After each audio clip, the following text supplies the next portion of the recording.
नमस्ते। सोचिए, क्या एक तस्वीर सिर्फ कागज और रंगों का मेल होती है, या क्या वो एक दरवाजा हो सकती है, एक बुलावा? आज हम एक ऐसी ही कहानी में उतरने वाले हैं। एक शापित तस्वीर और एक वीरान हवेली की कहानी, जिसने एक इंसान की दुनिया को हमेशा हमेशा के लिए बदल कर रख दिया। और कहानी की शुरुआत होती है इसी एक चेतावनी से।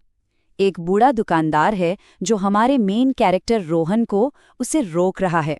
लेकिन जैसा कि ऐसी कहानियों में होता ही है, इस चेतावनी को पूरी तरह नजरअंदाज कर दिया गया। तो कहानी का पहला हिस्सा, वो शापित तस्वीर। चलिए देखते हैं कि आखिर इस तस्वीर में ऐसा क्या था और कैसे इसने रोहन को अपना अगला शिकार बनाने के लिए चुन लिया। तो मिलिए रोहन से। रोहन का काम ही यही है, एंटीक डीलर, पुरानी भूली बिसरी चीजों को खोज निकालना। अब एक शाम वो एक बिल्कुल वीरान से कस्बे की एक टूटी फूटी दुकान में कुछ ढूंढ रहा था, और तभी धूल भरे कोने में उसे वो मिलती है, एक बड़ी बेहद खूबसूरत पेंटिंग। पेंटिंग एक पुरानी 3 मंजिला हवेली की थी, जितनी खूबसूरत उतनी ही अजीब सी उदास। उसको देखते ही ना रोहन को एक अलग सा खिंचाव महसूस हुआ। अब दुकानदार ने तो मना किया था, पर रोहन ठहरा आज के जमाने का आदमी। उसने इन बातों को सिर्फ अंधविश्वास माना और हंस दिया। और तो और बहुत ही सस्ते में वो पेंटिंग खरीदकर अपने शहर के फ्लैट में ले भी आया। वो ये नहीं जानता था कि वो अपने साथ सिर्फ एक पेंटिंग नहीं, बल्कि एक बुलावा लेकर आ रहा था। और जैसे ही वो तस्वीर रोहन के घर पहुंची, उसका असली रंग दिखना शुरू हो गया।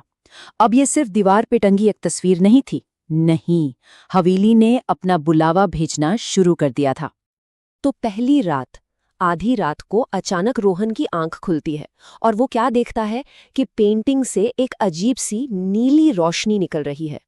पर सबसे ज्यादा डराने वाली बात ये थी कि हवेली के सबसे ऊपर वाली मंजिल की एक खिड़की अब खुली हुई थी। रोहन को अच्छी तरह याद था, जब उसने पेंटिंग खरीदी थी, सारी खिड़कियां बंद थीं। उसने सोचा चलो वहम होगा, नजर का धोखा।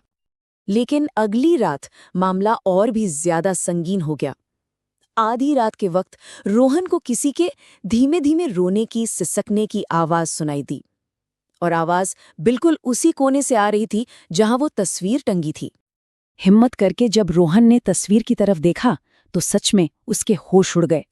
हवेली के मेन दरवाजे के ठीक सामने घूंघट में एक औरत की धुंधली सी परछाई खड़ी थी। उसका चेहरा तो नहीं दिख रहा था, लेकिन वो देख रही थी सीधा तस्वीर से बाहर रोहन को।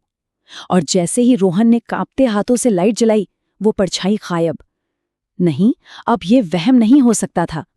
तो देखिए डर कैसे बढ़ रहा था। पहली रात बस एक खिड़की खुली, दूसरी रात एक परछाई नजर आई, और फिर आई वो तीसरी रात, वो रात जिसने सब कुछ खत्म कर दिया। अब कहानी आ पहुंची है उस मोड़ पर जहां से वापसी का कोई रास्ता नहीं था। ये थी रोहन की तीसरी और आखिरी रात। जाहिर है उस रात रोहन सो नहीं पाया। वो बस लाइट जलाए बैठा उस तस्वीर को घूरता रहा। और फिर ठीक सुबह के 3 बजे कमरे की लाइट्स अचानक झिलमिलाईं और बंद। चारों तरफ घना अंधेरा, और उस जबरदस्त अंधेरे में तस्वीर से एक बार फिर वही नीली रोशनी चमकने लगी। पर इस बार वो रोशनी पहले जैसी नहीं थी। वो ज्यादा तेज थी, ज्यादा डरावनी, जैसे कोई दरवाजा खुलने की तैयारी हो रही हो। और फिर वो हुआ जिसका डर था। तस्वीर के अंदर हवेली का वो भारी सा दरवाजा चर्र की आवाज के साथ खुल गया, और दरवाजे पर वही घूंघट वाली परछाई खड़ी थी, अपना हाथ बढ़ाकर उसे बुला रही थी। रोहन चिल्लाने की कोशिश कर रहा था, पर गले से आवाज ही नहीं निकल रही थी। एक अनदेखी बर्फीली ताकत उसे बिस्तर से खींचने लगी, और वो बेबस उस तस्वीर की तरफ खिंचता चला गया। तो रोहन का क्या हुआ? कहाँ गया वो? हवेली के बुलावे का आखिर अंजाम क्या निकला?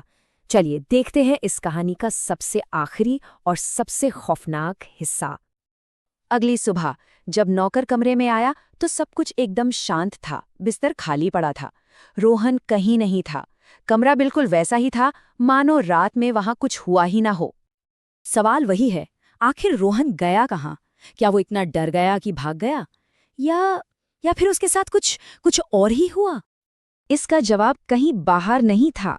जवाब उसी कमरे में था, दीवार पर टंगी उसी तस्वीर में। पेंटिंग अब भी वही थी, लेकिन आज उसमें एक छोटी सी, बहुत छोटी सी चीज बदल चुकी थी। याद है वो सबसे ऊपर वाली मंजिल की खिड़की जो पहली रात को खुली थी?